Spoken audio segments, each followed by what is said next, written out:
તમને Shivaji the great વિશે કહીશ. શિવાજીનો જન્મ 1630માં મહારાષ્ટ્રના કિલ્લામાં થયો હતો. તેમના પિતાજીનું નામ શહાજી અને માતાનું નામ જીજાબાઈ હતું. પરંતુ એક મિનિટ, શિવાજી ક્યારે આવ્યા અને ક્યારે ગયા એ કાંઈ બોલીને કે ગોખીને ખબર નહીં પડે કે શિવાજી ધ ગ્રેટ કેમ બન્યા. તેના માટે તેની શૂરવીરતા અને પરાક્રમો યાદ કરવા પડે. કહેવાય છે કે પુત્રના લક્ષણ પારણામાંથી તેમજ શિવાની માતાએ તેને પારણામાંથી જ હિન્દવી સ્વરાજ્યના સંસ્કાર આપ્યા.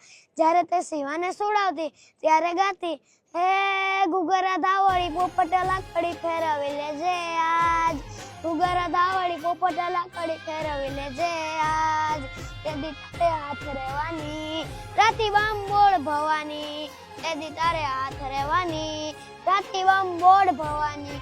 અને આ સિવાય માત્ર 15 વર્ષની ઉંમરમાં જ મા ભવાની સામે હિન્દવી સ્વરાજ્યની સ્થાપનાની પ્રતિજ્ઞા લઈ લીધી. ત્યારે તેની પાસે શું હતું? માત્ર 2-4 સટ્ટુ, થોડા અસ્તફી અને કદી સાથ ન છોડે તેવા મિત્રો. આ બતાવે છે એ ક્રિયા સિદ્ધિ સત્વે ભવતી મહતામ નોપકારીણે. શિવાજી માવડાઓને તૈયાર કરે છે અને અદ્ભુત સૈન્ય નિર્માણ કરે છે, જે તેની ગનિમી કાવા પદ્ધતિથી એક પછી એક કિલ્લા સર કરતા જાય છે.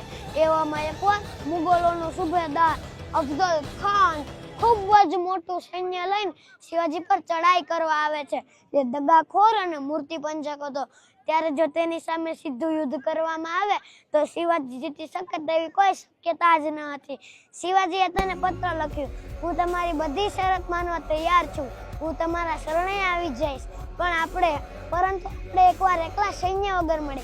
આમાંથી અફઝલ ખાન ખુશ થઈ ગયો અને તેને મળવાની જગ્યા નક્કી કરી.